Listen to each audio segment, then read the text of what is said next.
बेटा, मैंने दवाई दे दी है। ये दवाई अपने पिताजी को सुबह शाम देते रहो, कुछ राहत मिलती रहेगी इससे।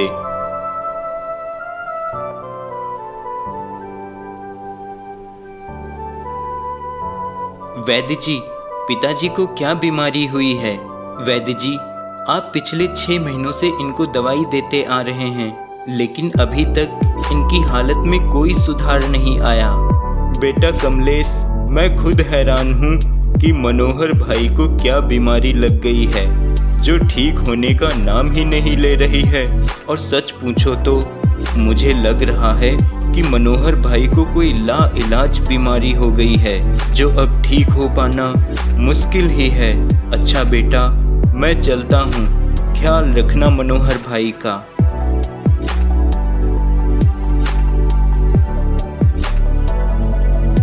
अच्छा, तो कमलेश के पिता को कोई लाइलाज बीमारी हो गई है, जो वैद्य जी भी नहीं ठीक कर पा रहे हैं। इसका मतलब जरूर कोई गंभीर बीमारी हो गई होगी। अरे कैलाश भाई, जरा हमें भी चाय पिला दो और साथ में पकौड़ियाँ भी दे देना गरम गरम। कैलाश भाई, आपके पास बकरी का दूध है क्या? नहीं भाई, मेरे पास तो नहीं है बकरी का दूध। वैसे तुम्हें बकरी का दूध चाहिए क्यों भाई? अरे दीनू भाई, मेरे बेटे की तबीयत बहुत खराब है, तो वैद्य जी ने उसे बकरी के दूध के साथ दवाई खाने को कहा है, इसलिए बकरी का दूध ढूंढ रहा हूँ। लेकिन क्या हुआ है तुम्हारे बेटे को? पता नहीं क्या हो गया है। 1 हफ्ते से ना तो कुछ खा रहा है, ना कहीं आता जाता है, बस बिस्तर पे पड़ा रहता है। बुखार भी तेज आ जाता है। अरे, तुम तो उस कमलेश के घर के पास वाली गली में रहते हो ना? हाँ, मैं उधर ही रहता हूँ। तब तो ये सब होना ही था। और क्या, अभी तो शुरुआत है। क्या मतलब है तुम्हारा? मैं कुछ समझा नहीं। अरे अब मैं क्या बताऊं, लेकिन अब मुझसे रहा भी नहीं जाता। इस गांव को ऐसे बर्बाद होते तो मैं देख नहीं सकता हूँ ना। अरे दीनू भाई, जो भी कहना है साफ साफ कहो ना, मुझे तुम्हारी बात कुछ समझ में नहीं आ रही है।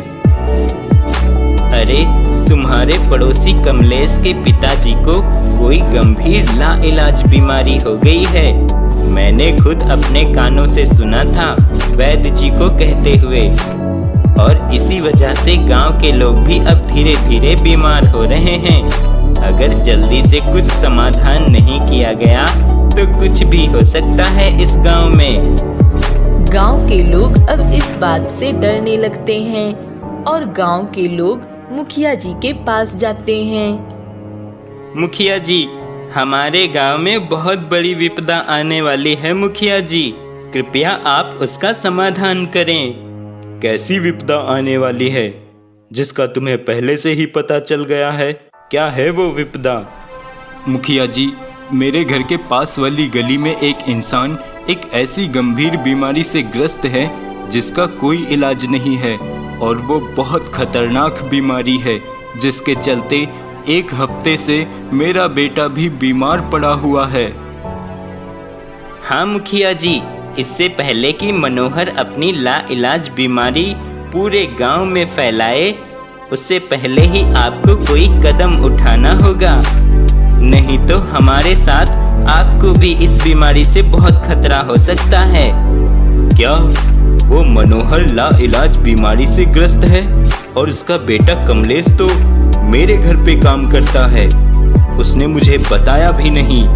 ठीक है, तुम सब अपने अपने घर जाओ, मैं कुछ करता हूँ। उसी शाम कमलेश मुखिया जी के घर आता है।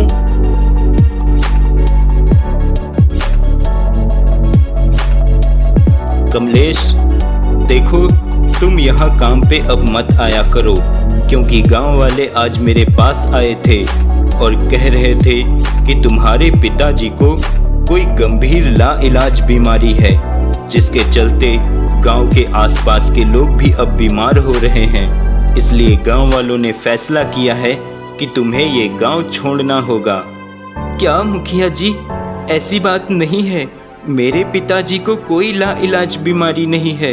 वो तो बस कमज़ोर हो चुके हैं और गरीबी के कारण मैं उनका ठीक से कहीं अच्छी जगह इलाज नहीं करवा पाया, जिसके चलते वो अभी ठीक नहीं हो पाए हैं। मुखिया जी, हमें गांव से मत निकालो। हम कहाँ जाएंगे? मुखिया जी, मैंने इतने सालों से आपकी सेवा की है। मेरे बारे में कुछ तो सोचिए मुखिया जी। मुझे मत निकालो इस गांव से मुखिया जी। कमलेश, मैं अब कुछ नहीं कर सकता हूँ। मैं तो एक मुखिया हूँ। मैं तो वही करूँगा जो गांव वालों के हित में होगा, और अगर मैंने ऐसा नहीं किया तो गांव वाले मेरे खिलाफ हो जाएंगे। इसलिए कमलेश, जितना जल्दी हो सके ये गांव छोड़ दो और दोबारा यहाँ मत आना। कमलेश अब चुपचाप अपने घर चला आता है। पिताजी, चलिए, आज हमें बाहर जाना है। कुछ जरूरी काम है। ऐसा क्या जरूरी काम है बेटा, जो तू मुझे भी अपने साथ लेकर जा रहा है? पिताजी, वो बस मैं आपको बाद में बताऊंगा। बस आप अभी चलिए मेरे साथ। हम कुछ दिनों के लिए इस गांव से बाहर जा रहे हैं। कमलेश अब अपने पिता को लेकर उस गांव से चला जाता है और 3-4 गांव छोड़कर एक सुनसान खाली जगह पे एक झोपड़ी बनाकर रहने लगता है। मनोहर, अरे अब तो बता बेटा, तू क्यों मुझे इतनी दूर लेकर यहाँ आया है? क्या है तेरा काम, और हम घर वापस कब चलेंगे बेटा? पिताजी, अब हम उस गांव में वापस नहीं जाएंगे, क्योंकि लोगों को लगता है कि आपको कोई गंभीर लाइलाज बीमारी है जो गांव के लोगों में फैल जाएगी, जिससे गांव के दूसरे लोग भी बीमार होने लगेंगे। इसलिए गांव वालों ने मुखिया जी से कहकर हमें गांव से बाहर निकलवा दिया है। इसलिए अब हम वहां नहीं जाएंगे, अब हम यहीं रहेंगे। पर बेटा, यहाँ तू क्या करेगा, कैसे रहेगा? वहाँ तो मुखिया जी के घर पे काम करता था, लेकिन यहाँ तो कोई है भी नहीं आसपास। बस चारों ओर कुछ दूर पे एक घना जंगल है। पिताजी, आप उसकी चिंता मत कीजिए। जंगल के उस पार एक गांव है जहां पर रोज बाजार लगती है। मैं अब रोज जंगल से लकड़ियां काटकर वहीं बाजार में बेच आया करूंगा, और फिर जब हमारे पास अच्छे पैसे हो जाएंगे तो मैं कहीं अच्छी जगह आपका इलाज भी कराऊंगा। अब आप बस आराम करो, बाकी सब मैं देख लूंगा। कमलेश अब रोज जंगल जाता और सूखी लकड़ियां काटकर उसे बाजार में बेच आया करता। पिताजी, मैंने एक वैद्य जी के बारे में पता किया है जो काफी प्रसिद्ध भी हैं, और वो जंगल के उस पार वाले गांव में रहते हैं। चलिए, आज मैं आपको उनके पास ले चलता हूँ।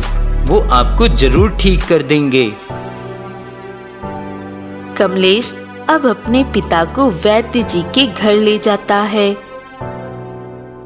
नहीं, मुझे तो कुछ भी समझ नहीं आ रहा है कि आपको क्या बीमारी है, लेकिन मैं कुछ दवाई दे रहा हूँ, ये खाते रहना।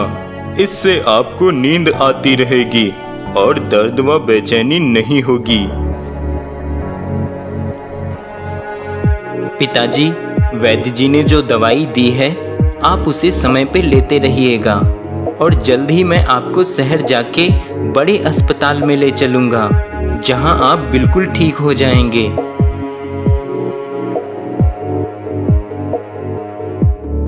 अरे, ये कौन है और हमारे घर से ये क्या लेकर जा रहे हैं?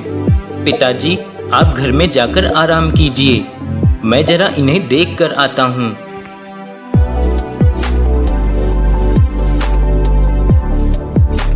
अरे, ये क्या?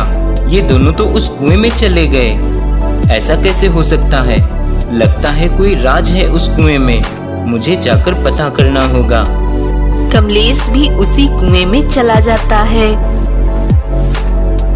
अरे ये क्या, ये तो कोई दूसरी ही दुनिया जैसी लग रही है। कहीं मैं कोई सपना तो नहीं देख रहा। और ये आलीशान महल, ये तो राजा महाराजाओं के महल हो सकते हैं। चलो अंदर जाके देखता हूँ।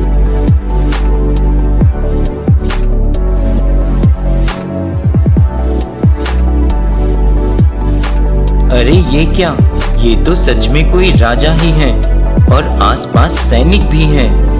कौन हो तुम और कहां से आए हो?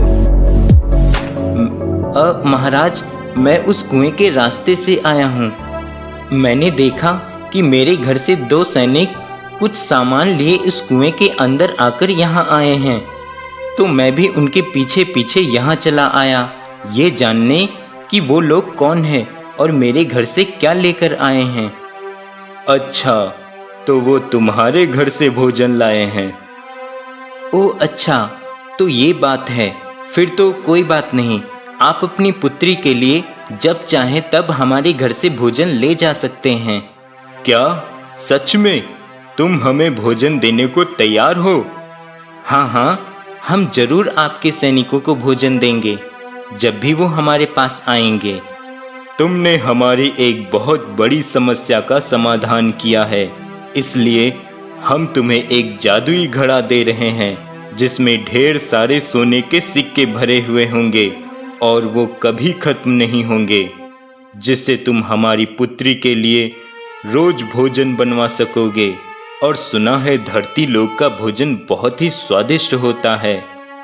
हाँ महाराज, आपने सही सुना है। हमारे यहाँ भोजन बहुत ही स्वादिष्ट होता है और हमारे पिताजी तो बहुत ज़्यादा ही स्वादिष्ट भोजन पकाते हैं, लेकिन वो काफ़ी समय से बीमार हैं, नहीं तो मैं आपको और भी स्वादिष्ट भोजन बनवा के खिलाता।